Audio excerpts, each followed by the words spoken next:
자, 복음에 대한 개요는 지난주까지 이제 다 공부했습니다. 여러분, 복음에 대해서 공부한 것들을 잊으시면 안 됩니다. 오늘 이 이제 공부한 복음에 대해서 총 정리를 간단히 하고 그리스도의 삶에 대해서 우리가 나누도록 하겠습니다. 자, 먼저 하나님은 창조주 하나님이시라고 말씀드렸습니다. 창세기 1장 1절 방금 우리가 합독했던 태초에 하나님이 전지를 창조하시니라고 시작하는 그 이유가 바로 이 하나님을 창조주로 믿는 것이 복음의 시작이기 때문입니다. 모든 만물을 하나님이 창조하셨기 때문에 그분이 창조주님이 되신다. 하나님은 창조주이시다. 하나님에 대한 그 어떤 개념, 그 어떤 정의, 그 어떤 수식어들도 하나님이 창조주이시다라는 이 개념이 우선되어야 한다는 말씀을 드렸습니다. 이것이 우선되어지지 않고 믿어지지 않는 상태에서 모든 하나님을 표현하는 것들에 대한 이야기들은 그 모든 것들이 여러분을 위한, 여러분이 주인이 되도록 하는 그 하나님을 대적하는 것이 될 수 있다라고 말씀드렸습니다. 하나님은 여러분의 삶과 생명의 창조주가 되십니다. 그러므로 하나님이 우리의 삶의 주인 되는 것이 복음의 시작이라고 말씀을 드렸습니다. 그런데 하나님이 창조주이신데, 우리의 주인이신데, 우리가 내가 주인 되어 살아왔습니다. 그것을 뭐라고 그랬습니까? 원죄, the sin, 근본적인 죄라고 말씀을 드렸습니다. 그것으로부터 파생된 결과가 죄악들, sins라고 말씀을 드렸죠.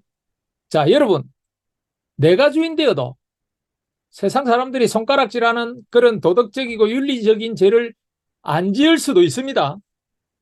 사람들에게 인정받고 세상에서 성공하고 또 돈도 많이 벌고 사람들에게 선한 영향력도 끼칠 수 있습니다. 사람들한테 존경받을 수도 있습니다. 좋은 부모라고 칭찬받을 수도 있습니다. 좋은 효자라고 칭찬받을 수도 있습니다.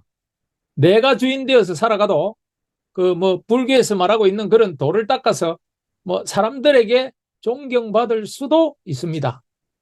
그런데 지옥 갑니다. 왜냐? 내가 주인 된 삶, 그것이 근본적인 죄인 것을 모르기 때문입니다. 그것을 회개해야 된다고 말씀드렸습니다. 그 죄 때문에 하나님이 창조주이신데 내가 창조주 되었던, 내가 주인 되었던 그 죄 때문에 하나님과 단절되고 그 죄 때문에 우리가 지옥에 갑니다. 그 죄로 말미암아 우리의 힘으로는 하나님과 관계할 수 없기 때문에 하나님이 어떻게 하셨다? 독생자를 보내셨습니다. 두 가지 방법으로 보냈습니다. 십자가와 부활, 십자가와 부활. 죄도 두 가지, 하나님이 독생자를 보내신 방법도 두 가지입니다. 자, 십자가와 부활 하나라도 빠지면 안 된다고 그랬습니다. 자, 십자가는 어떤 의미가 있습니까? 우리의 죄에 대한 완벽한 속죄입니다. 자, 뭐라고요? 단번에 영원히. 툭 치면은 단번에 영원히. 십자가 하면은 단번에 영원히 우리의 죄를 십자가에 피 흘리심으로 말미암아서 용서한 사건입니다. 자, 이 십자가는 하나님의 사랑과 공의가 한 번에 이루어진 거다라고 말씀을 드렸습니다. 그러므로 십자가를 믿는다는 의미는 그분이 나의 죄를 용서하시는 유일한 구원자라고 믿는 것입니다. 자, 두 번째, 부활. 그분이 부활하셨습니다. 부활은 어떤 의미가 있다 그랬나요? 여러분, 부활할 수 있는 사람이 누굽니까? 인간은 부활할 수 없잖아요. 하나님만 부활할 수 있습니다. 그러므로 부활은 예수님이 하나님이시라는 것을 증명한 사건입니다. 부활이 역사적인 사실이라는 그 객관적인 사실을 증명하는 것을 제가 객관적으로 공부할 때 말씀드렸는데, 이것이 모든 사람들이 믿을 만한 증거가 된다고 말씀을 드렸습니다. 기적, 이적, 이런 것이 아니고 부활 자체가 모든 사람들이 믿을 만한, 믿어야 하는 마땅한 증거가 된다고 말씀을 드렸습니다. 왜냐? 예수님이 하나님이심을 증명했기 때문입니다. 그분이 부활했다는 말이 예수님이 하나님이시라는 겁니다. 자, 다시 한번 강조합니다. 하나님, 어떤 하나님? 예, 창조주 하나님입니다. 그러므로 예수님이 창조주 하나님이 되신다는 겁니다. 그분이 주님이시라는 겁니다. 그분이 주인이라시는 겁니다. 십자가와 부활을 믿는다. 자, 두 가지를 믿어야 구원받는다고 그랬습니다. 하나라도 빠지면 안 됩니다. 둘 다 믿어야 합니다.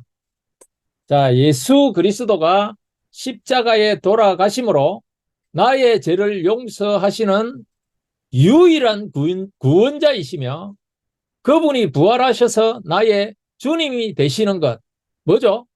이게 복음의 내용이라고 말씀드렸습니다. 자, 이 복음의 내용을 이것을 믿는 자마다 하나님께서 영생을 주시겠다고 약속하셨습니다. 자, 이제 믿는 것은 입술로만 믿는다라고 하는 거 아니라 그랬습니다. 두 가지, 뭐요? 회개와 영접으로 믿음을 설명했습니다. 회개가 뭐라 했습니까? 예, 그렇죠. 방향을 바꾸는 거라고 그랬습니다. 방향을 바꾸는 거라고 그랬습니다. 사실 이 표현을 신학적으로 굉장히 세련되게 설명할 수 있습니다. 그런데 그런 세련되고 그런 있어 보이는 그런 표현보다 먼저 이 개념을 정확하게 여러분들이 알아두는 것이 더 중요합니다. 여러분, 방향을 바꾸어야 됩니다. 회개는 그 자리에 이래 있으면 회개가 아닙니다. 그 자리에 있으면서 방향을 바꾸지 않고 그냥 앞으로 전진하는 것은 내가 주인된 삶, 지옥에 가는 삶을 사는 겁니다. 그래서 그거는 회개가 아닙니다. 무슨 의미입니까? 주인된 그 자리, 내가 주인으로 있는 그것은 회개가 아닙니다. 여기서 떠나서 방향을 바꿔야 하는 겁니다. 어떤 방향으로? 하나님, 예수님이 주인된 방향으로.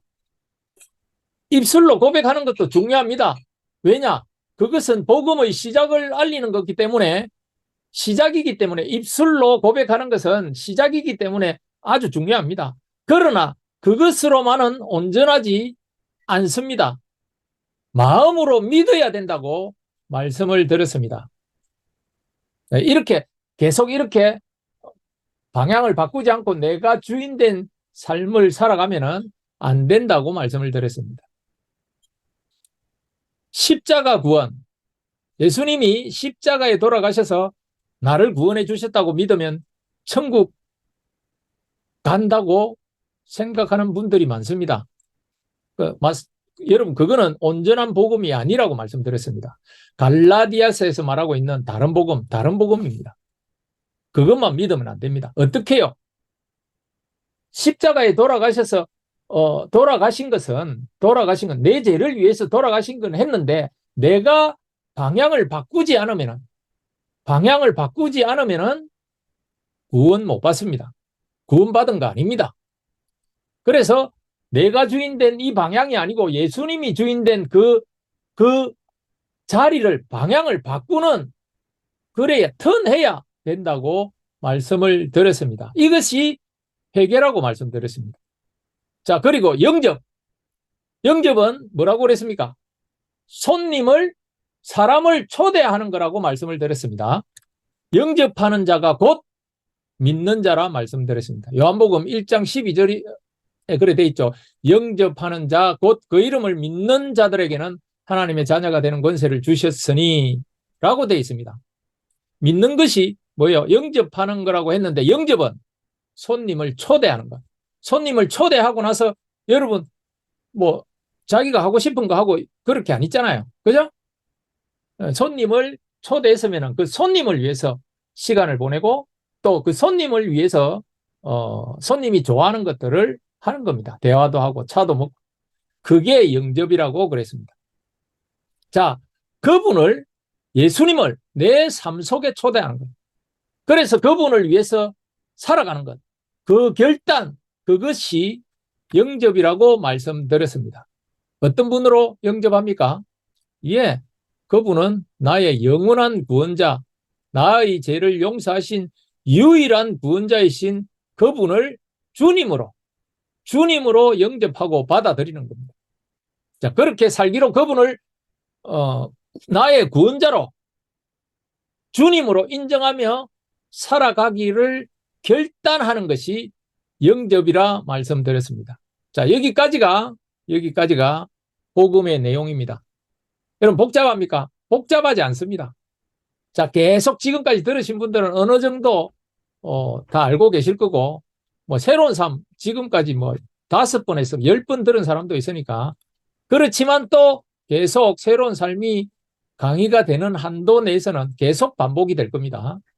자, 우리가 이렇게 믿고 있다면은, 그 복음을 믿고 있다면은 삶을 어떻게 살아야 되는지 그리스도의 삶에 대해서 한번 오늘 나눠보도록 하겠습니다. 자, 먼저 그리스도인의 삶은 이 믿음과 불가분하게 연결되어 있습니다. 떨어질래야 떨어질 수 없습니다.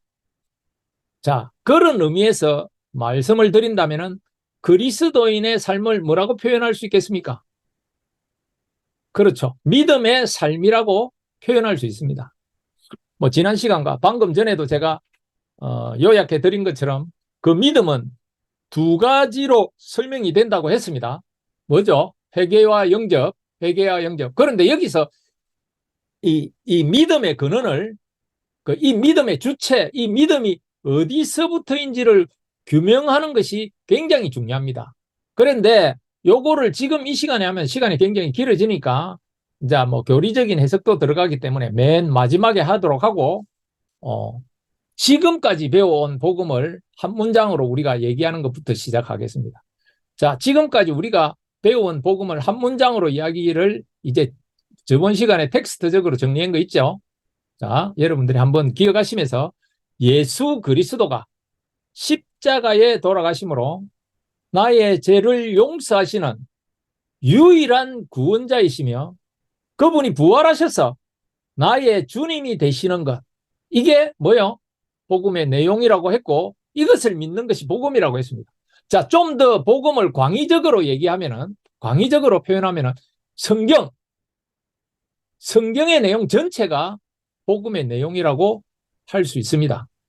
저는 이 내용을 여러분에게 뭐라고 말씀드렸습니까? 하나님께서 우리에게 함께 삶을 살아가자고 하는 하나님의 프로포즈라고 제가 표현을 한 적이 있습니다. 기억하시는지 모르겠지만. 자, 그렇다면 우리가 이 복음을 믿는다는 말은 성경의 내용을 믿는다는 얘기와 동일합니다. 자, 방금 얘기한 내용을 근거로 결론적으로 제가 말씀을 드린다면 그리스도인의 삶이란 믿음의 삶이죠. 그 복음을 믿는 삶이잖아요. 그렇죠. 그러면은 뭡니까? 성경 말씀을 믿는 삶이라고 단순하게 이렇게 말씀드릴 수가 있습니다. 저희 표현대로 해석을 만약에 한다면 하나님의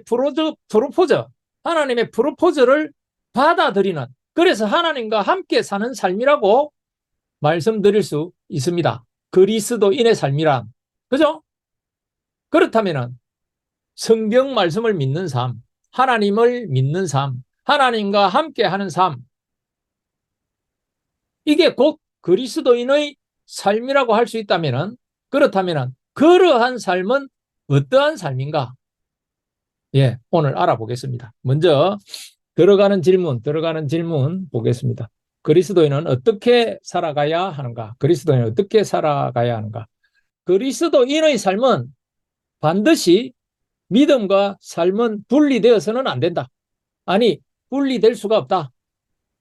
다른 말로 하나님을 믿는 사람은 그 삶에 분명히 나타나는 것이 있습니다. 뭐가요? 믿음의 삶이 나타난다는 겁니다. 자, 신학을 했던 분들은 이 개념이 이제 뭔지 조금 아실 겁니다.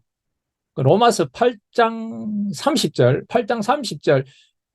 또 미리 정하신 그들을 부르신 그들을 또한 의롭다 하시고 의롭다 하신 그들을 또한 영화롭게 하셨느니라. 자, 요 8장 30절 이 내용이 자, 칭의받은 사람이 그 다음 이제 단계로 성하고 그 다음 단계로 영화하고 이런 단계로 간다. 칭의, 성화, 영화 이렇게 스텝 바이 스텝으로 단계 밟듯이 진행한다는 것이다.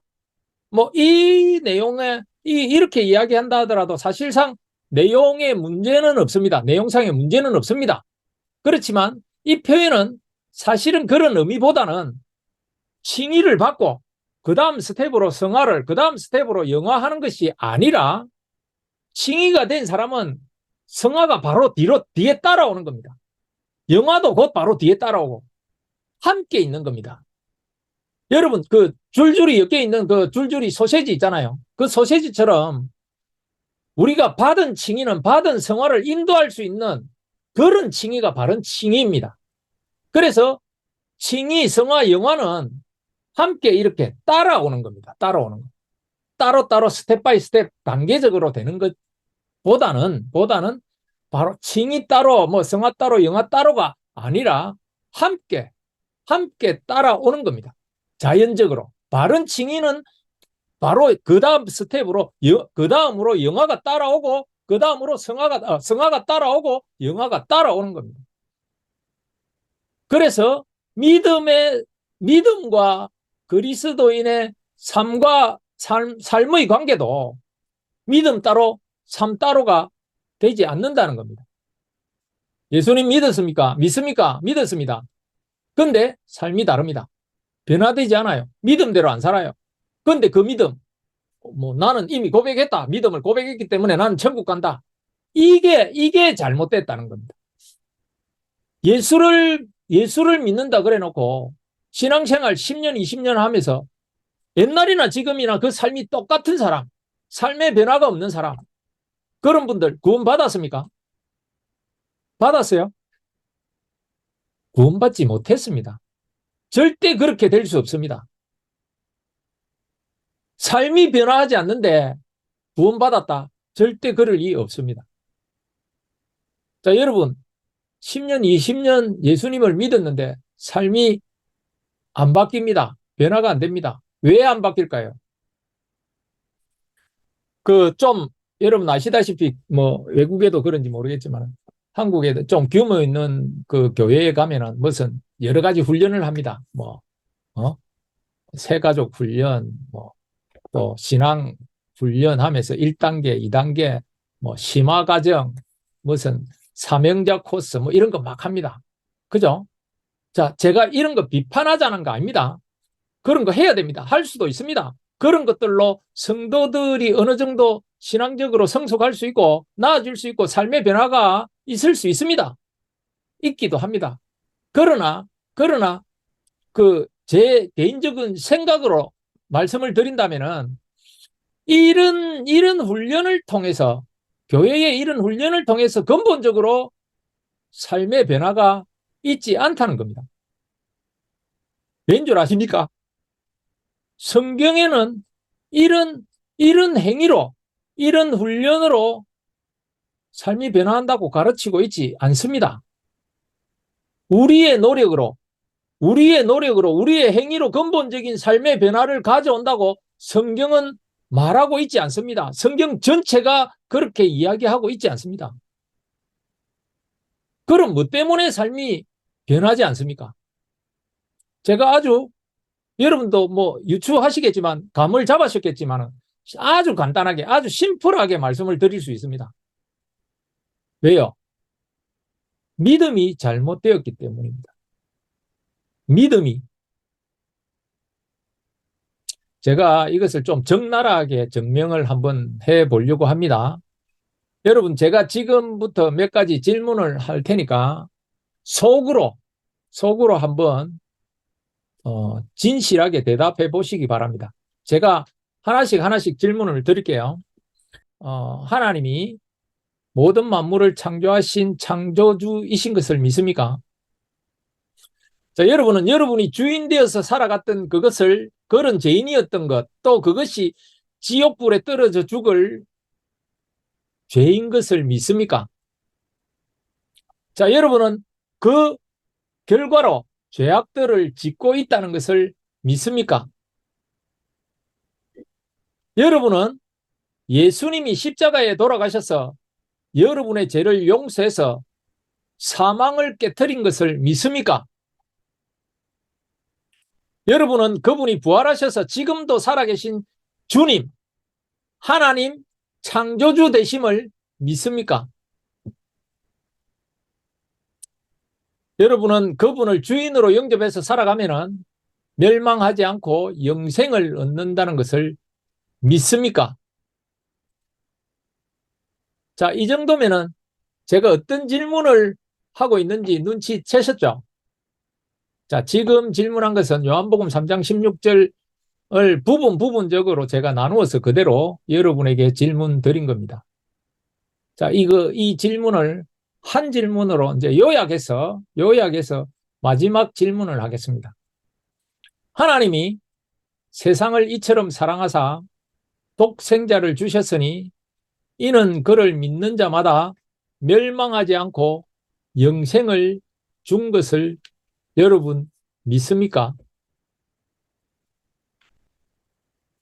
마음속으로 여러분들 중에 믿습니다라고 했던 분이 있을 겁니다. 제가 들리더라고요.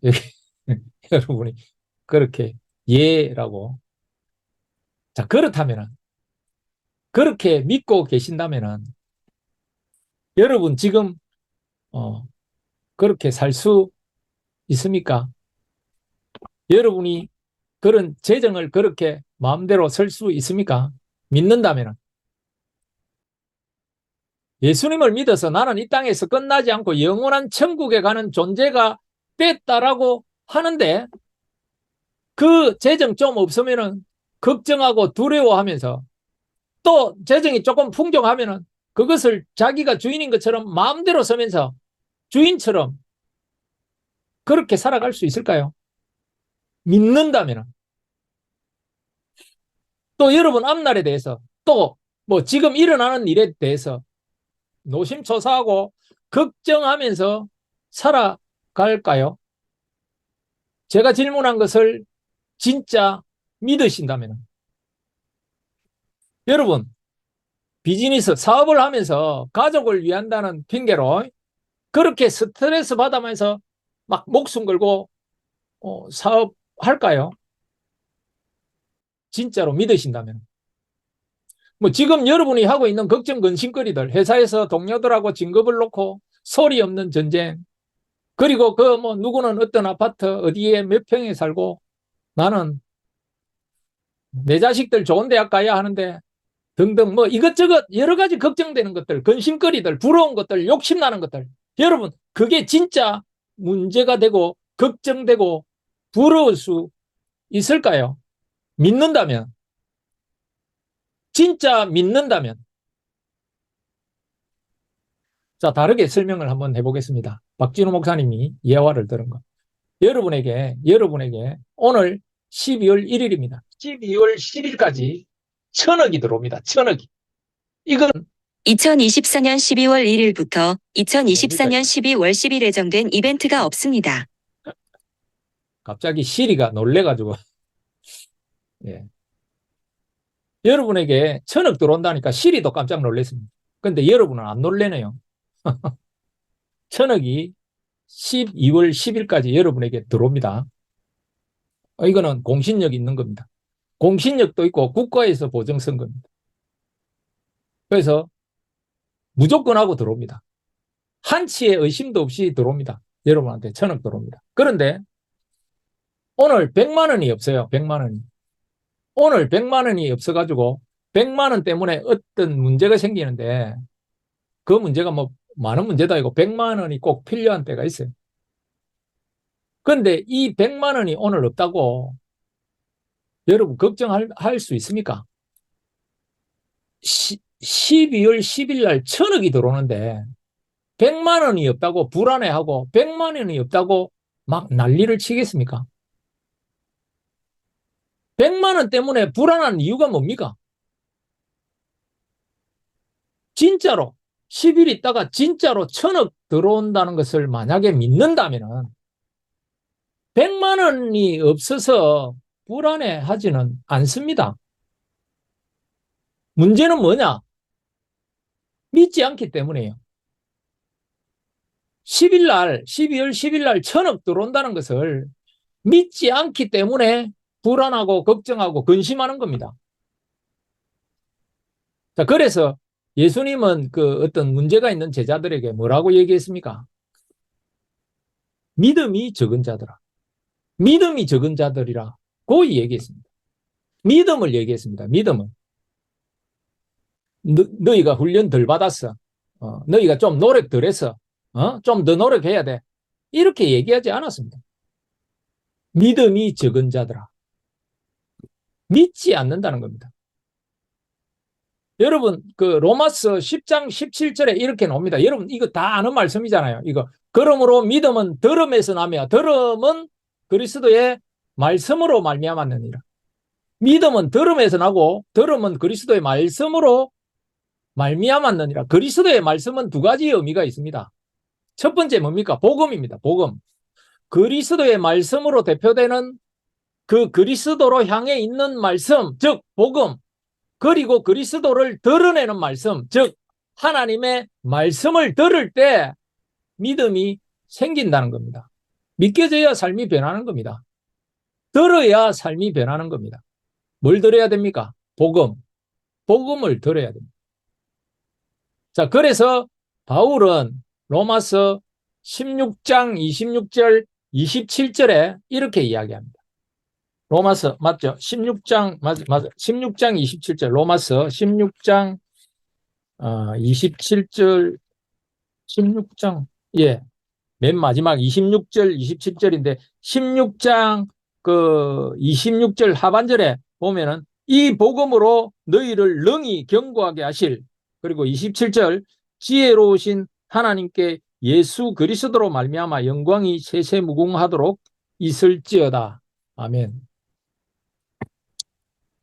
복음으로 너희를 더욱 능히 충분히 복음으로만 복음 하나로만 너희를 충분히 견고하게 하실 강하고 확실하게 온전하게 하실 그 어떤 하나님 지혜로운 하나님 그 복음으로 거기 있는 사람들 하나님의 사람들을 충분히 온전하게 세울 수 있도록 하신 지혜로우신 하나님께 영광을 돌린다라고 이야기를 하고 있습니다.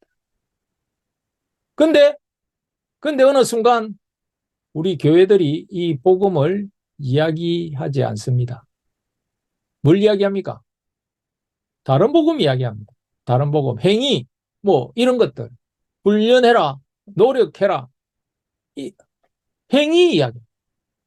믿음 이야기하지 않습니다. 해도 다른 믿음 이야기를 합니다. 새벽 기도하십시오. 철야 기도하십시오. 기도에 오세요. 훈련하세요. 봉사하세요. 헌금하세요. 헌신하세요. 예배에 빠지지 마세요. 이런 거 합니다. 이런 거. 이런 것들 제가 잘못된 거라고 이야기하는 거 아니라고 여러분 아시죠? 이런 건 잘못된 거 아닙니다. 그런데 이런 것 하는 자체가 안 좋다거나 잘못됐다고 말씀드리는 게 아니라 이런 것들은 열매가 돼야 됩니다. 이런 것들이 열매가 돼야지 이런 것들이 여러분의 신앙이 되면 안 된다는 겁니다. 이런 것들은 여러분의 믿음으로 된 열매가 돼야지 이것이 여러분의 믿음이 되면 안 된다는 이야기입니다. 그런데 벌써 이렇게 가르쳐 버렸습니다. 자, 이분들 어떻게 되는지 아십니까? 행위가 사라져 버리면 믿음도 같이 사라집니다. 우리나라에 그 다음 세대가 없다는 말이 뭔 줄 압니까? 여러분 저번에 말씀드렸죠? 청소년 수련회 이런 데 가면은 막 음악 막 틀어놓고 경건한 음악 틀어놓고 눈물 빡 흘리면 죄를 회개해라 해가지고 했는데 무슨 죄 회개했노 하고 목사님이 머리에 손 올려가지고 뭐 죄 회개했나? 예, 회개했습니다. 무슨 죄? 엄마 호주머니에서 돈 훔쳤습니다. 친구와 싸웠습니다. 거짓말했습니다. 이래요. 근데 얘들이 자라서 대학교 가고 이러면은 친구하고 싸웁니까? 안 싸웁니다. 엄마 돈도 안 훔칩니다. 예? 그렇게 안 합니다. 그렇게 안 하면은 걔들 교회에 올 필요 없잖아요. 구원받았다고 생각합니다. 재회개했다고 생각합니다. 똑같습니다.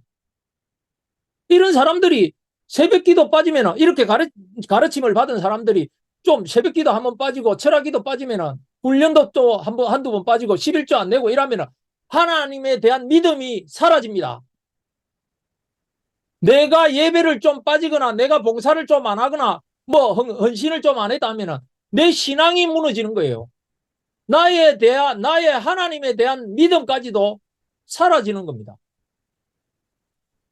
여러분, 이거 언제, 이거 드러났습니다. 우리나라에. 기억 안 납니까, 여러분들? 하나님이 코로나 주셨을 때, 하나님이 코로나를 주셨을 때, 코로나를 한번 딱 주니까 전부 다 무너져요. 왕창 무너집니다. 왕창. 한국 교회가 거의 무너져 버립니다. 믿음이 다 무너져 버렸어요. 여러분, 여러분 공식적인 것을 못 봐서 그런데, 코로나 일어났을 때 우리가 공식적으로 한국 교회가 몇 군데가 문을 닫은 줄 압니까? 4,900여 군데입니다.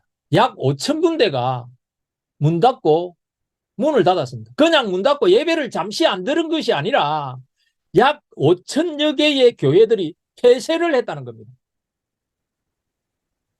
제가 알기로 우리 한국교회 교회 수가 약 한 6만 개 뭐 정도가 되는 걸로 알고 있는데, 교인 수는 옛날에 1,000만 기독교인이라고 들은 적이 한 15년, 6년 전에 제가 들었습니다. 근데 2020년도 통계청 자료를 딱 보니까 한국 개신교 교인 수가 771만 명으로 추정된답니다. 약 300만 명이 줄어들었어요. 왜 그렇습니까? 왜 그럴까요? 이제껏 보여주는 그런 행위를 믿음으로 가르친 결과라고 저는 생각합니다. 앞으로 더 줄어들 거라고 생각해요. 자, 여러분, 그것은 성령이 말하고 있는 그런 바른 신앙이 아닙니다. 삶은 믿음으로만 변합니다. 진리는 믿음으로만 변합니다. 믿음으로만 변합니다. 보이지 않는 하나님은 보이지 않는 믿음으로만 교제할 수 있습니다. 뭐 여러분이 뭐 대단한 일을 하고 교회에서 막 엄청나게 크게 봉사하고 헌신을 하고 아주 많은 금액으로 헌금을 하면은 하나님께 큰 영광을 돌리는 것이고 하나님이 더 큰 영광을 받는다. 이렇게 사기치고 있는 목사님들 회개하셔야 합니다. 회개하셔야 합니다. 그래 하면은 하나님이 큰 영광을 받습니까? 교회 헌금 아주 많이 했다고 하나님께 큰 영광을 받으시나요? 어느 큰 교회 목사님이 그러더라고요. 장로 권사 임직식 할 때 장로 하나의 자리가 2억이다 3억이다 공공연하게 성도들 앞에서 이야기하는 거 제가 TV에서 보고 막 까무러쳤습니다. 까무러쳤어요. 우리나라 교회의 엄청난 유명한 교회의 그 목사님이십니다. 여러분 이런 말하면 다 아시는 목사님. 장로 임직식 하면서 2억이다 3억이다 이렇게 이야기한다고요. 제가 그거 보고 저는 그렇게 생각하지 않습니다. 제 신앙 양심상 그런 것은 성경의 가르침이 아닙니다. 성경의 가르침은 정반대입니다. 반대. 그렇게 하지 않아도 너는 존귀해. 그렇게 하지 않아도 너 사랑해. 그렇게 하지 않아도 여전히 동일하게 나는 너를 그렇게 대하고 있어. 이게 성경의 바른 가르침입니다. 이게 진리입니다. 진리. 자, 그렇게 하면은 그런 사람들이 나 안 할 겁니다. 이렇게 할 거라고 생각합니까? 그런 사람 저는 한 명도 못 봤습니다. 그것을 알고 그렇게 깨닫고 나서 알고 하는 그 행동, 그게 교회에서 설거지라도 휴지 줍는 거라도 청소라도 간단한 못 박는 일이라도 하나님은 그걸로 영광을 받으십니다. 그걸로 영광을 받으시는 겁니다. 여러분 제대로 믿는 믿음이 있어야 삶이 변합니다. 그분의 감격, 그분에 대한 감격, 그분에 대한 은혜가 회복이 되는 겁니다. 회복. 에베소서 4장 1절 그러므로 주 안에서 갇힌 내가 너희를 권하노니 너희가 부르심을 받은 일에 합당하게 행하여.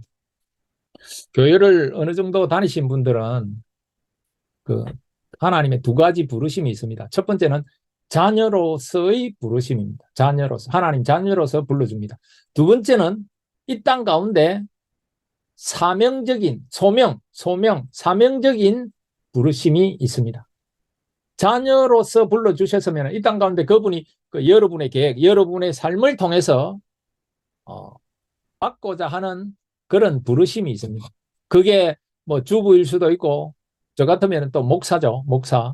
어떤 사람은 사업적으로, 어떤 사람은 교사로, 어떤 사람은 다양하게 하나님이 또 이 땅에 가운데 이제 부르신 그런 것들이 있습니다. 그 부르심에 합당하게 행하는 겁니다. 합당하게. 자녀로서의 삶에 합당하게 행하고, 또 사업가로서의 부르심에 합당을 하게 행하고, 그 부르심에 합당하게 반드시 행하게 되어져 있습니다. 복음을 바르게 알아서 그분이 나의 삶의 주인이기 때문에 그분이 나의 삶을 불러주시고 불러주신 그분을 위해서 내가 살아간다는 것이 확실하면 그것대로 행해서 살아가게 하십니다. 그것대로 행해서 살아갑니다. 자, 야고보서 2장 17절 이와 같이 행함이 없는 믿음은 그 자체가 죽은 것이라. 자, 행함이 없는 믿음은 그 자체가 죽은 것이라. 어떤 의미입니까? 바른 믿음은 행함을 이끄는 믿음이다. 다른 말로 바른 칭의는 성화를 이끄는 칭의다 라는 의미입니다. 바른 믿음은 반드시 삶을 이끌어갑니다. 그렇게 살도록. 그 복음이 뭐죠? 예, 하나님이 주인된 복음. 하나님이 주인된 복음입니다. 주인이 바뀐 복음. 바꾸도록 하는 복음. 이게 바른 복음이라고 야고보서는 이야기하고 있기 때문에 야고보서는 대부분 뭐 이렇게 하십시오. 저렇게 하십시오. 이렇게 했으면 좋겠습니다. 하라고 권유하는 게 아닙니다. 권유하지 않습니다. 어떻게 얘기합니까? 거의 명령형으로 얘기합니다. 이렇게 하라. 저렇게 하라. 해도 되고 안 해도 되고 하는 그런 옵션 품목이 아니라 반드시 하라고 합니다. 바른 믿음, 바른 복음을 가진다면 반드시 그에 따라 행해지기 때문입니다. 그 복음이 바른 복음이고 그 복음을 믿을 때 반드시 그에 합당한 삶이 함께 따라오게 되어져 있습니다. 아까 칭의, 성화, 영화 이야기했잖아요. 그 세 개가 스텝 바이 스텝이 아니라 함께 줄줄이 소세지처럼 따라오는 겁니다. 그래서 바른 복음을 받아들이고 바른 복음을 믿는다면은 여러분들은 바른 그 그리스도인의 삶이 따라온다는 겁니다. 행해진다는 겁니다. 예수님을 주인으로 인정하는 삶, 그게 바로 그리스도인의 삶입니다. 복잡하지 않습니다. 예수님이 내 삶과 생명의 구원자이자 주님이라는 것을 인정하는 삶이 바로 그리스도인의 삶이라는 것입니다.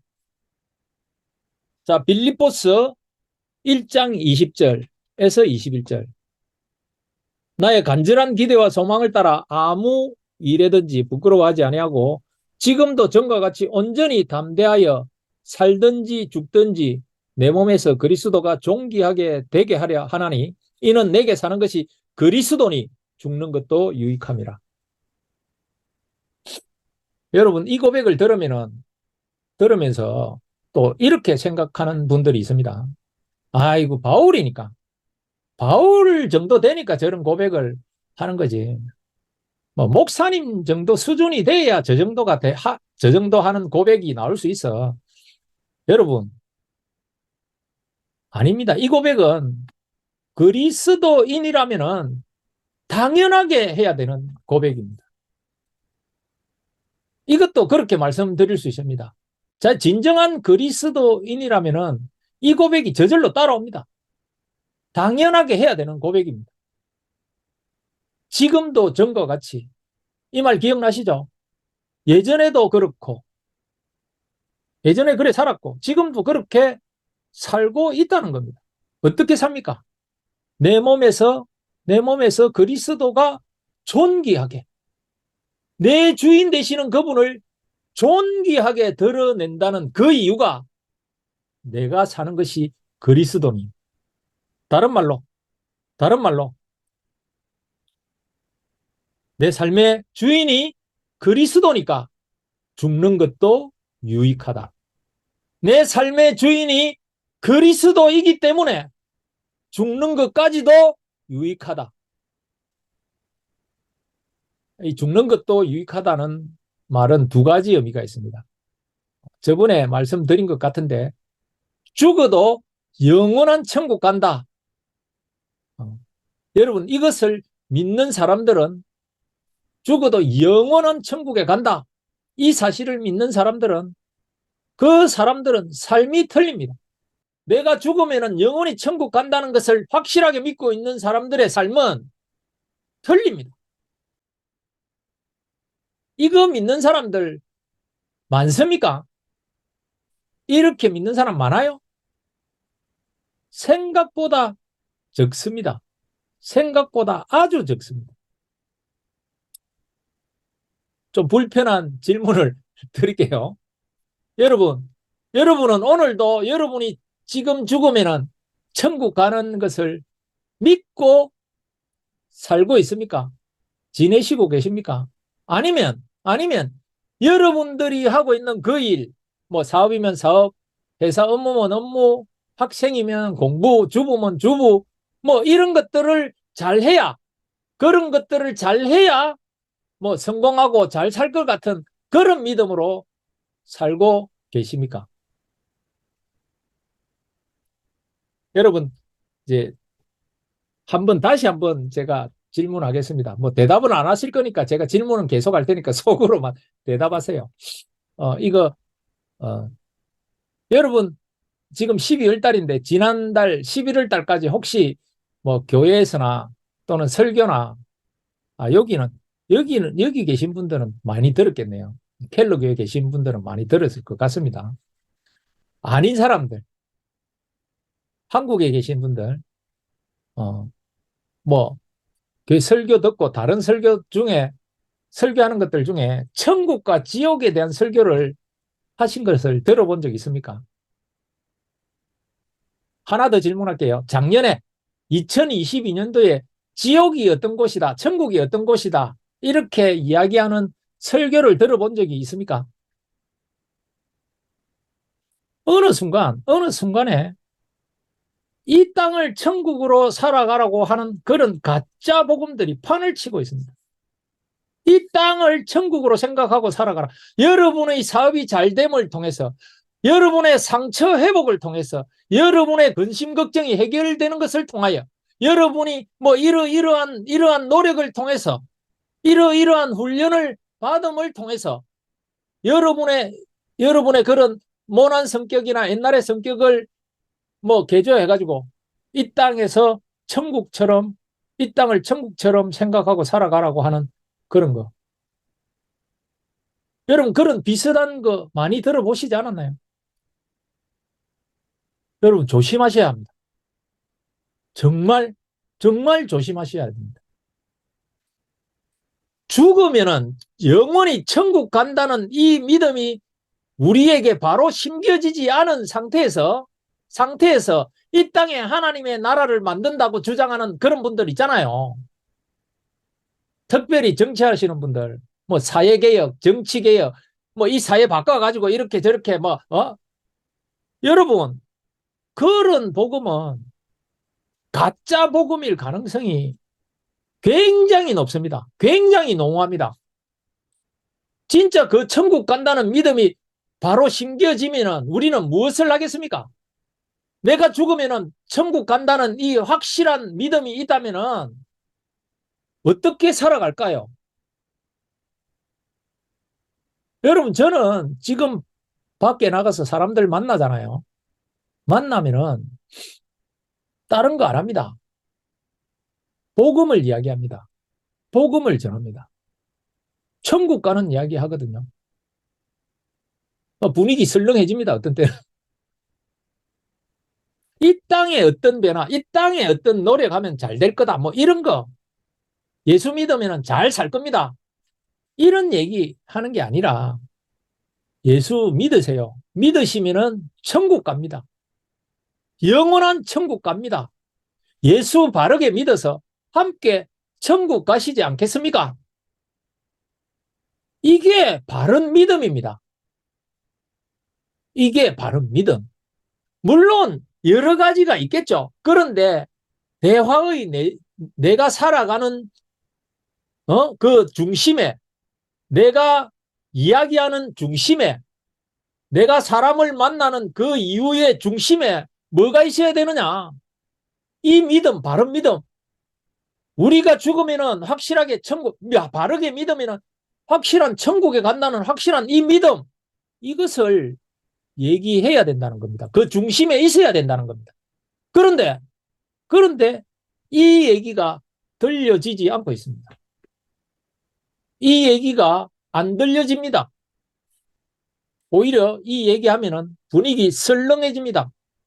제가 저번 주에 이야기했죠. 어디 가가 이야기를 하는데 교회 다니는 단체인데 모여서 뭔 이야기하는데 이런저런 이야기하다가 예수님 이야기 나오면 갑자기 분위기 설렁해진다고. 여러분이 이 땅 가운데 뭔가를 이루어 가려고 하는 그것이 아무리 종교적이고 신앙적인 용어로 또는 온갖 미사여구를 사용하여 다 포장한다 하여도 이 땅에서 뭔가를 이루어 가려고 하는 그것은 여러분의 나라를 만들 가능성이 굉장히 높습니다. 여러분의 나라.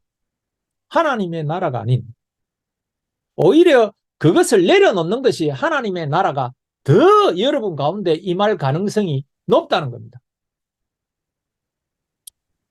불편하실 수도 있고, 제가 여러분에게 이야기한 것들, 이것들이 좀 어려울 수 있습니다. 그런데요, 살아보면은 이게 뭔지 압니다. 살아보면은 알게 됩니다. 살아보면은. 자, 그러면은 그리스도인의 삶, 예수님을 주인으로 인정하는 삶이 어떤 삶이냐 살펴보겠습니다. 여러분 각자의 이제 지나간 그 일주일간의 스케줄을 한번 기억해 보세요. 여러분 삶을 어떻게 살았는지, 어떻게 지내왔는지 한번 되짚어 보시기 바랍니다. 제가 오늘 얘기했던 그 삶 있잖아요. 제가 오늘 막 이렇게 이야기했던 그 삶이 지난 일주일 동안의 삶에 제일 먼저에 있었는지, 제일 앞에 있었는지, 아니면은, 지금은 내 일이 바빠서 나중에 시간 되면은 이것을 해야지. 그렇게 하고 있지 않는지. 만약에 일주일 동안 삶을 살아왔던 그 삶이 오늘 제가 이야기했던 그 삶이 우선시 되지 않고 이것이 뒤에 가 있고 또 다른 이유 때문에 미루어지가 있다면 그리고 여러분이 추구하고 있는 그런 계획들, 여러분들의 비전이 여러분들의 삶에 가장 앞서 있었다면 둘 중에 하나입니다. 여러분은 둘 중에 하나입니다. 처음부터 믿지 않았던 사람이든지 아니면은 어느 순간 믿음을 잃어버렸든지 둘 중에 하나입니다. 여러분, 그리스도인의 삶, 예수님을 주님으로 인정하는 삶. 첫 번째, 구별된 삶입니다. 이것이 제일 앞서 있어야 됩니다. 구별된 삶. 이 구별된 삶을 살려고 하는 몸부림이 제일 앞에 있어야 합니다. 다시 강조드립니다. 구별된 삶을 살려는 몸부림이 제일 우선순위에 있는 그 삶이 그리스도인의 삶입니다. 한 번 더 강조할게요.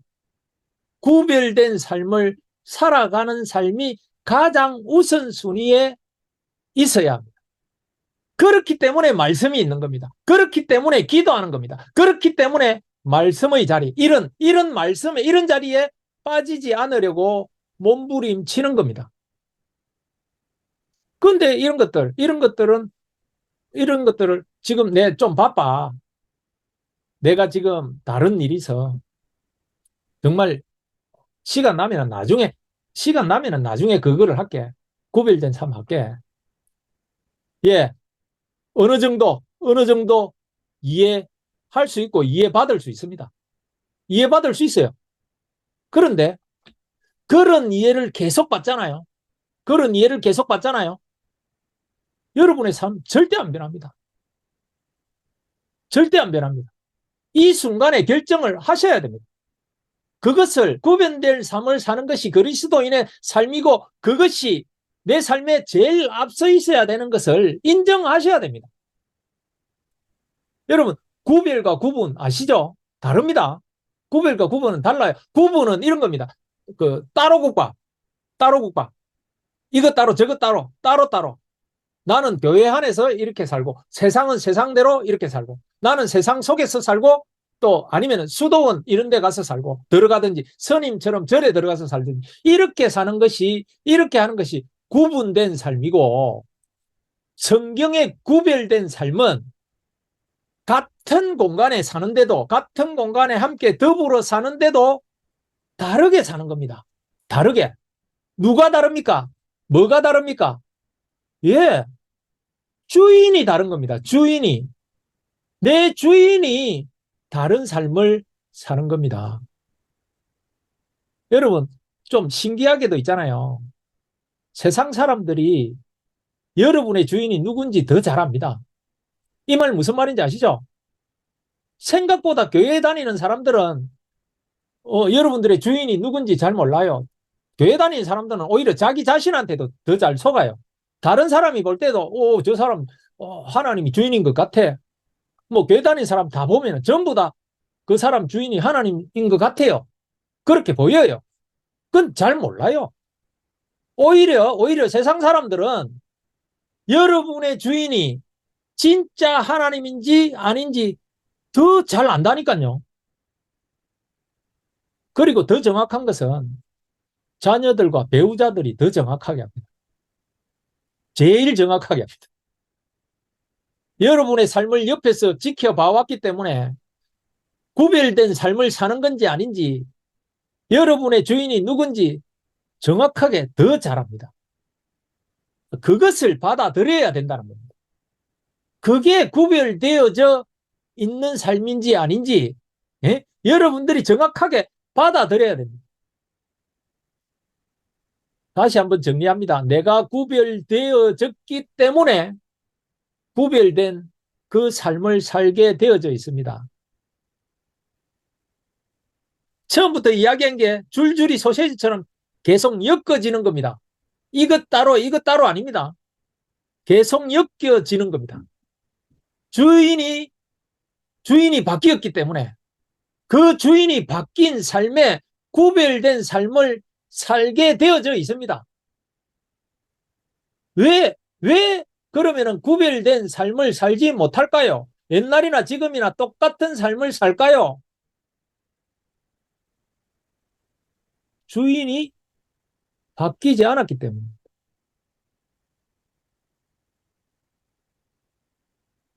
그분이 주인이 된 삶을 그분이 내 주인이라는 것을 믿지 않기 때문입니다.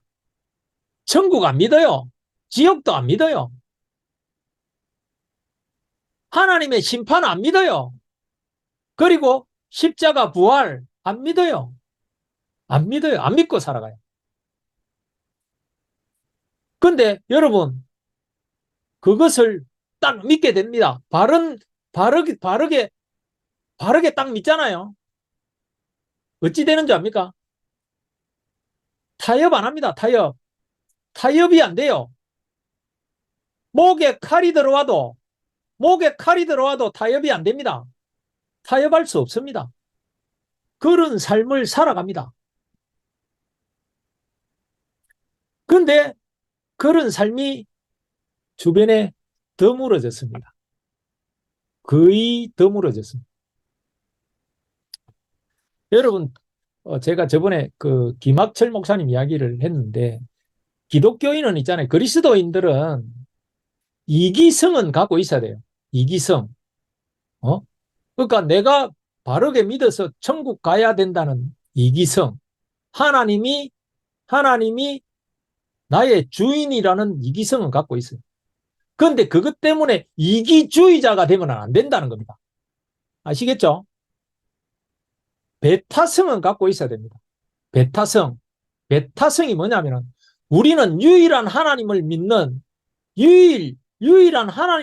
사람들이에요. 그 외에 예수님 외에 구원이 없다는 그거 하나는 배타성은 갖고 있어야 된다. 그런데 그거 외에 다른 거는 안 믿어요. 그게 배타성이에요.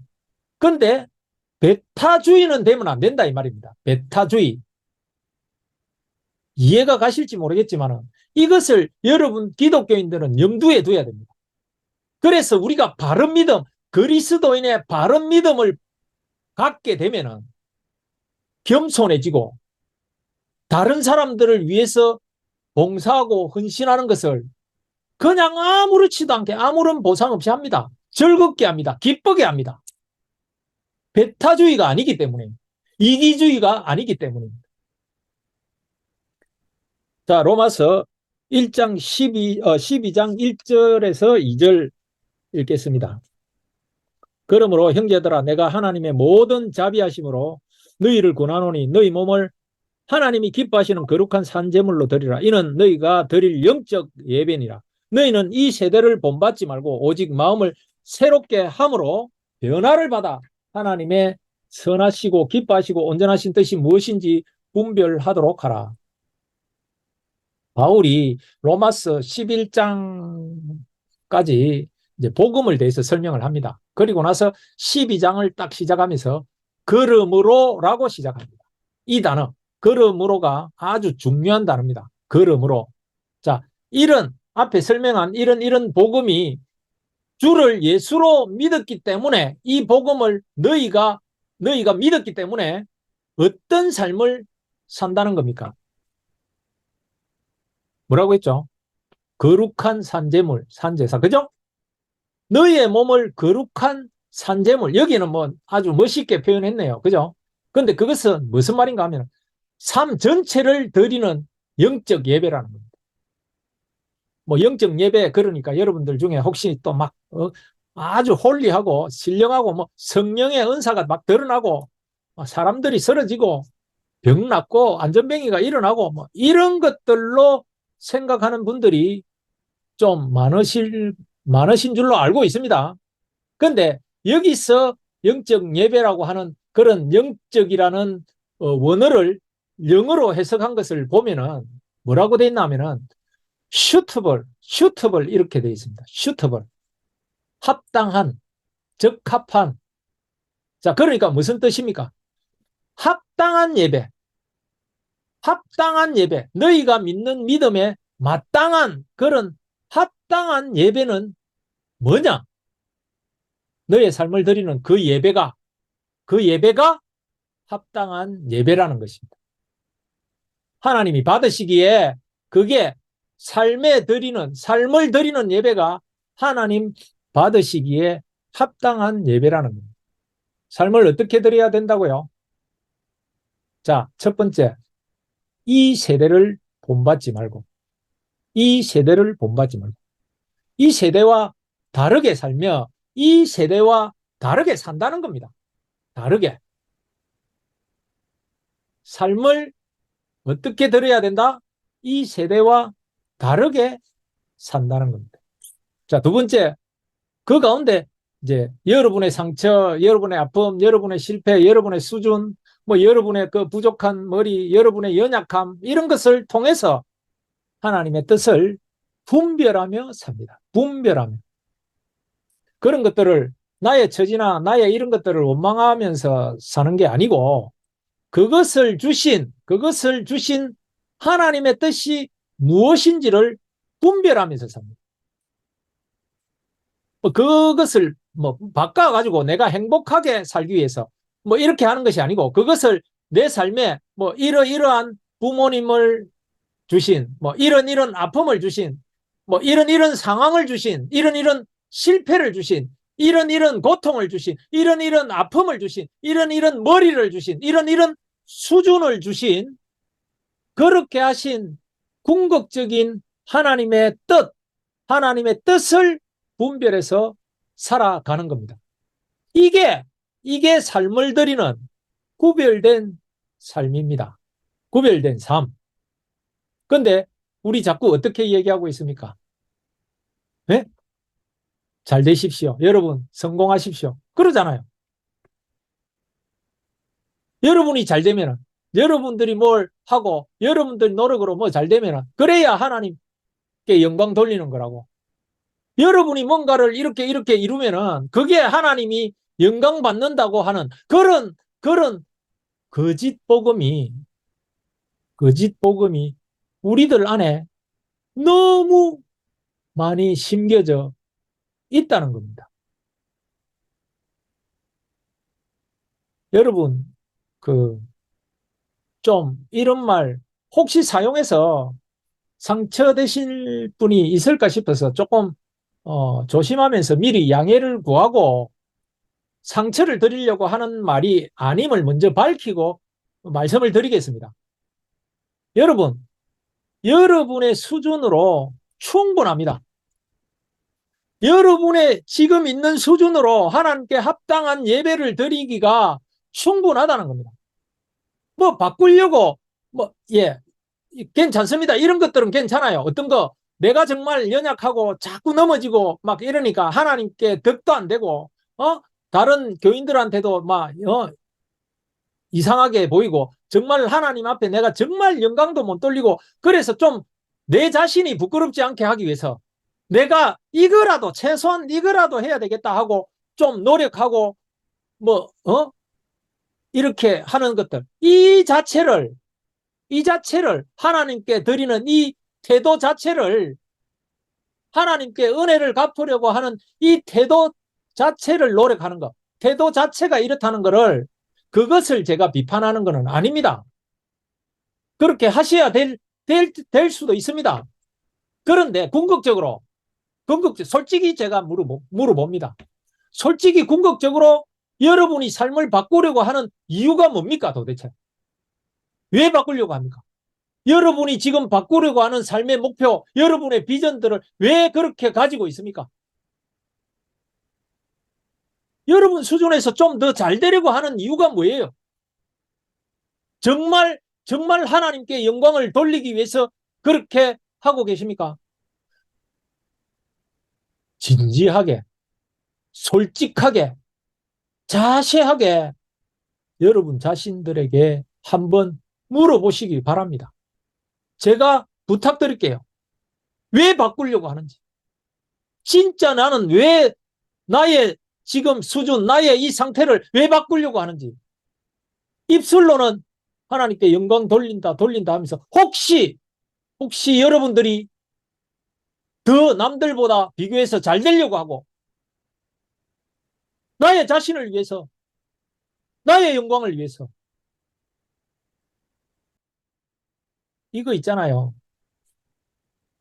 하나님께 입술로 그렇게 하나님 영광을 위해서 한다고 입술로 이야기하고 하나님께 그러지 않는 그것은 하나님을 대적하는 겁니다. 대적하는 거. 여러분 잘 아시잖아요. 바리새인들이 잘한 겁니다. 바리새인들이 했던 겁니다. 예수님이 제일 싫어하는 겁니다. 제일 싫어하는. 여러분 다시 말씀드릴게요. 여러분 충분합니다. 여러분 있는 그대로 충분합니다. 왜? 저는 지금도 이 말씀을 드리면 감동이 됩니다. 하나님이 여러분 있는 그대로 사랑하신다. 하나님이 내 있는 그대로 사랑하신다 하셨기 때문에 십자가에 돌아가셨습니다. 여러분 이게 감동이 안 되고 감격이 안 되죠. 바른 믿음이 아닙니다. 여러분 있는 그 수준대로 있는 그대로 하나님은 하나님의 목숨을 내놨습니다.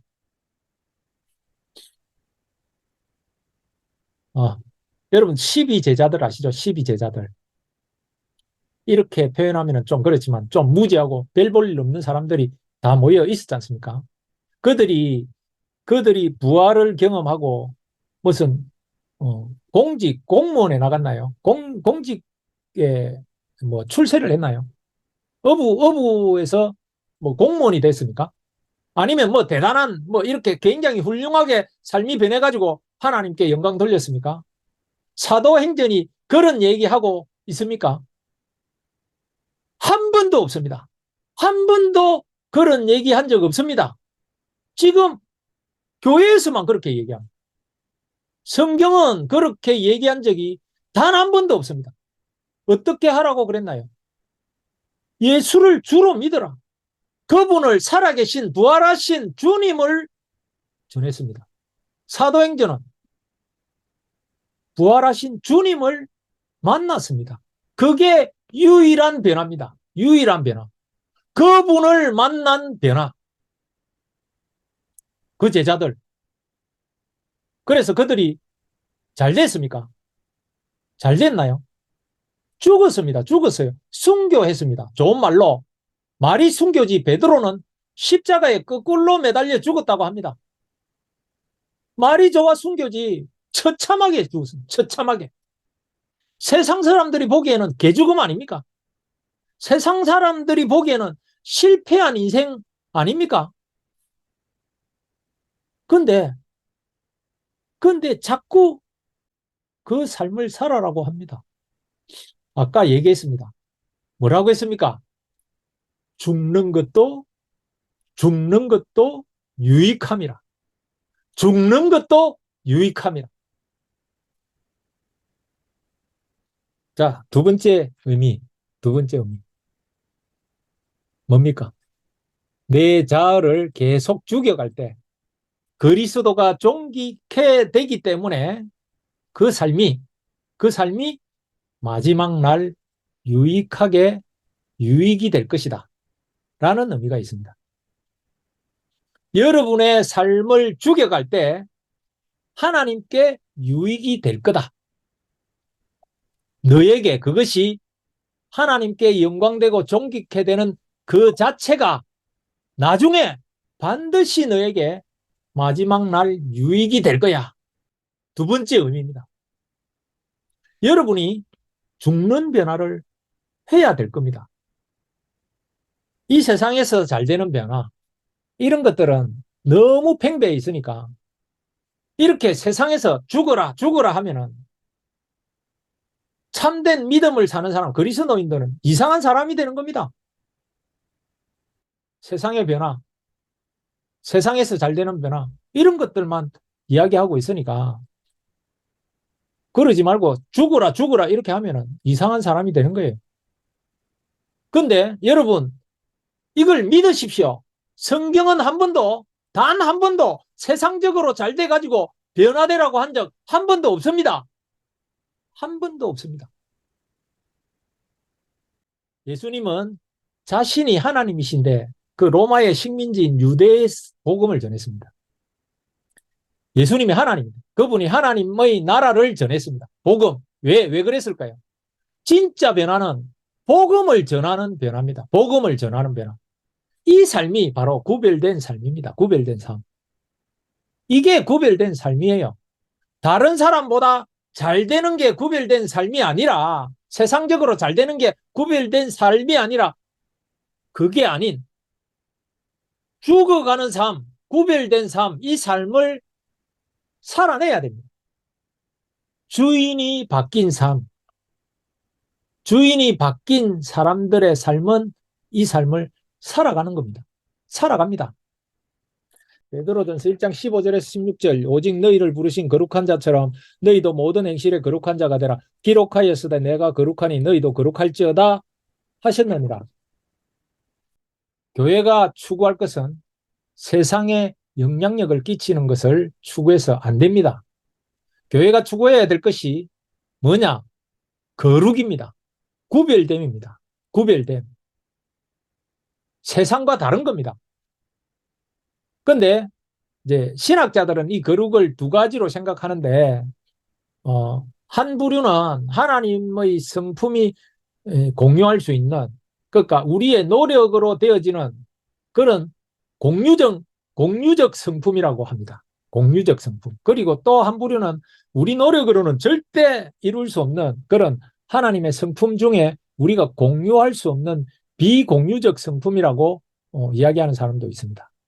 그런데 우리 새 삶에서는 뒤에 것을 이야기합니다. 뒤에 것. 비공유적 성품.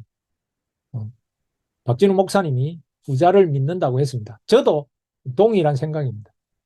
여러분, 왜 내가 동일한 생각을 했나 하면은, 여러분, 거룩해지 보시라고 한 적 있죠? 거룩해지던가요? 노력하니까 거룩해졌습니까? 일단은 저는 안 됐습니다. 저는 몇십 년 동안 교회 다니면서 거룩해지려고 했습니다. 신대원 다니면서도 거룩해지려고 몇 번 엄청나게 노력했습니다. 3년 동안. 근데 안 되더라고요. 근데 어떤 때 거룩해질 수 있는 줄 압니까? 어떤 때? 예수 그리스도 안에 있을 때. In Jesus Christ. 다른 말로 예수 그리스도가 주인 된 것을 인정하는 믿음 안에 있을 때 가능합니다. 그때만 거룩이 가능해집니다. 근데 그 외 다른 때는, 우리가 주인 되어서 살 때는 거룩해질 수 없습니다. 아무리 노력해도.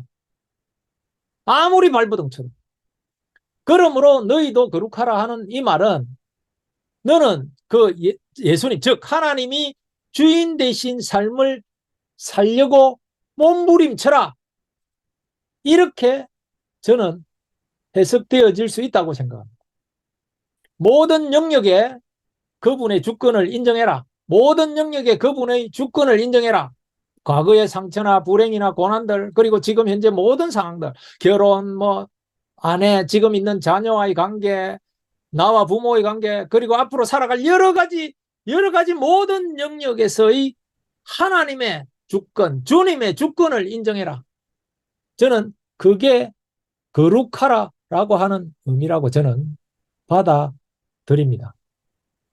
그렇게 해석합니다. 자, 이거는 제 생각이니까 여러분 생각들은 또 여러분 생각들대로 해석하고 해도 좋습니다. 그런데 그게 어떤 방식이든, 구별된 어떤 방식이든 그 거룩, 그 구별된 삶을 사는 것이 바로 주인, 예수님이 주인된 삶이라는 것입니다. 갈라디아서 2장 20절. 내가 그리스도와 함께 십자가에 못 박혔나니 그런즉 이제는 내가 산 것이 아니요 오직 내 안에 그리스도께서 사신 것이라. 이제 내가 육체 가운데 사는 것은 나를 사랑하사 나를 위하여 자기 몸을 버리신 하나님의 아들을 믿는 믿음 안에서 사는 것이라. 여러분, 갈라디아서 2장 20절은 이제 복음의 내용을 아주 가장 잘 담고 있는 내용인데, 그 중에 2장 20절이 바로 그 내용이라 할 수 있습니다. 자, 어떤 겁니까? 못 박혔다. 내가 주인이 아니다. 나는 죽었다. 이제는 내 안에 사는 것은 그리스도다. 예수다. 그분이 주인이다. 이제 내가 사는 이유가 그분을 믿는, 그분을 주인으로 인정하는 그 삶을 사는 거다.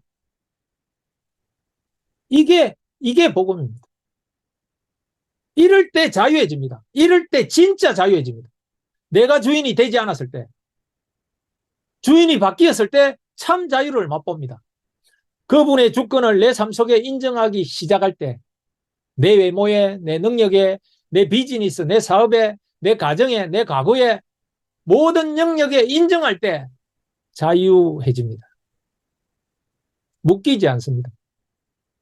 그렇기 때문에 바른 복음은 이 자유와 뗄래야 뗄 수 없습니다. 진리를 알지니 진리가 너희를 자유케 하리라.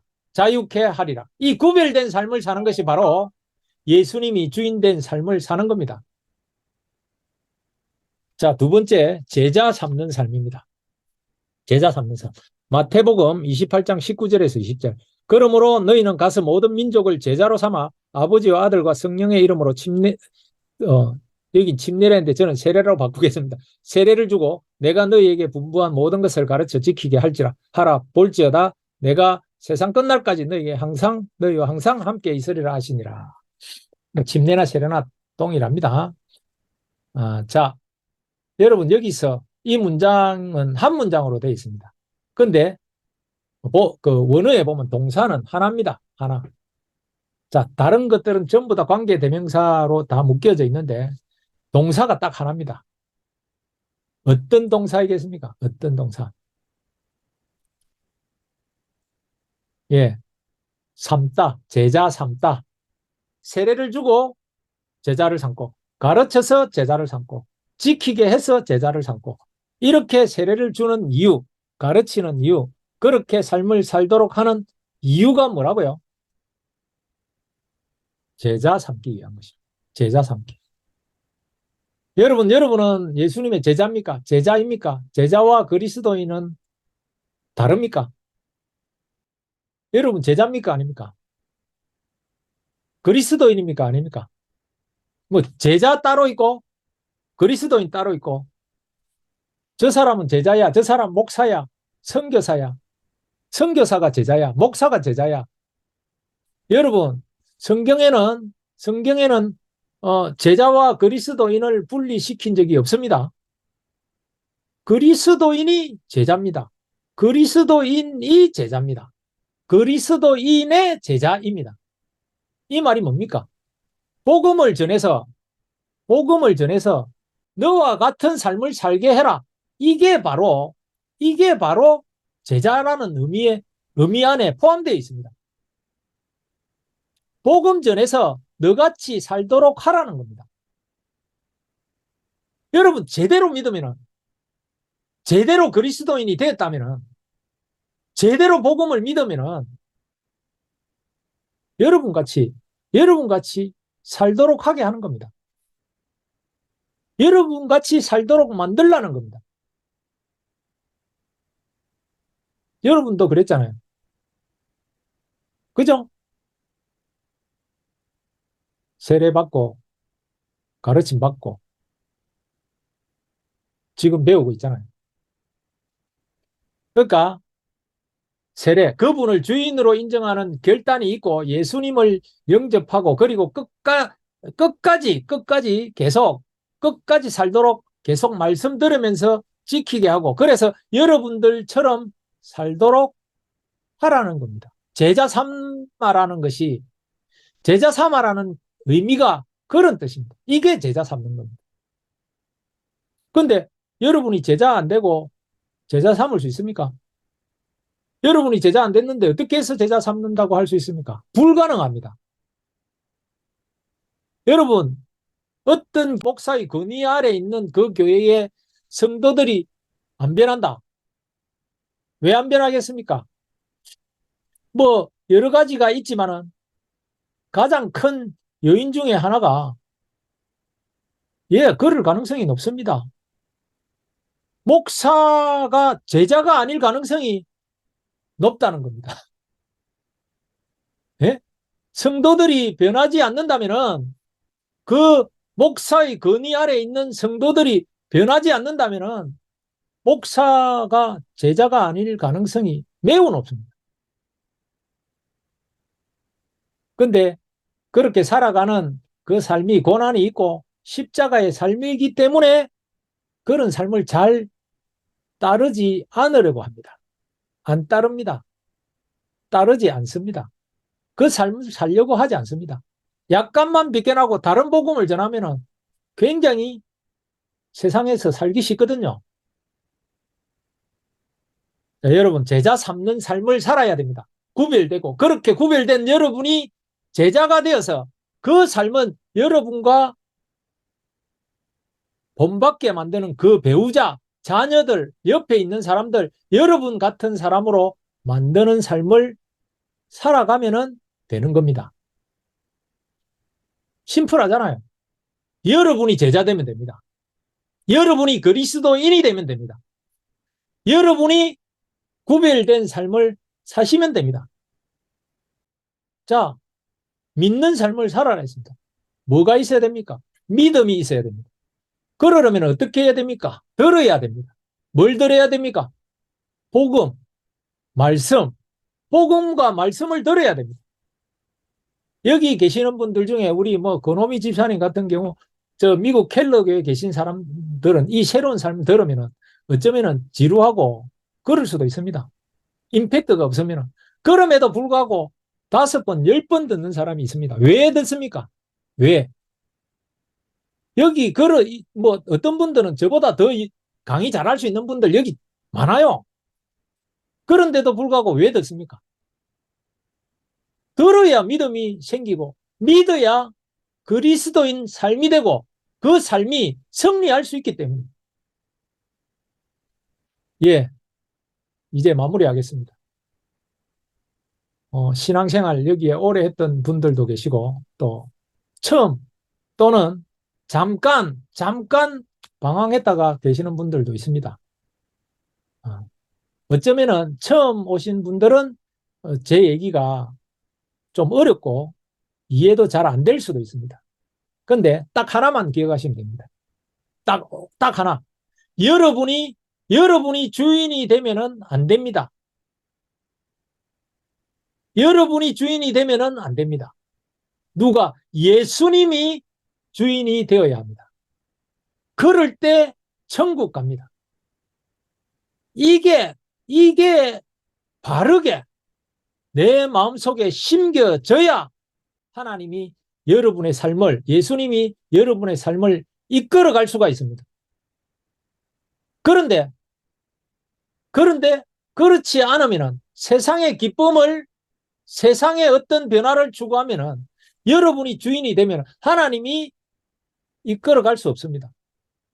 하나님이 여러분의 삶을 이끌 수가 있습니다. 누가? 예수님이 주인 되었을 때. 그럴 때 참된 기쁨과 평화를 누릴 수 있습니다. 그럴 때 참된 자유를 누릴 수 있습니다. 그럴 때 여러분 자체로 존귀하다는 자존감이 세워질 수 있습니다. 그것을 계속 들을 수 있는 그 자리로 여러분 나아가십시오. 그것을 들을 수 있는 그 얘기를 들을 수 있는 그곳에 계속 머물러 있으십시오. 그것을 내 삶의 최우선 순위로 두십시오. 여러분 삶 속에 그것을 최우선 순위로 두셔야 합니다. 아침에 눈 떴을 때 그것이 여러분 삶의 가장 우선순위로 그것을 둘 때 하나님이 여러분의 삶의 주인이 되어서 여러분을 이끌어 가시는 것을 경험하게 될 것입니다. 그것을 통해서 하나님이 여러분의 삶을 통해 영광을 받으시게 된다는 겁니다. 우리 함께 기도하도록 하겠습니다.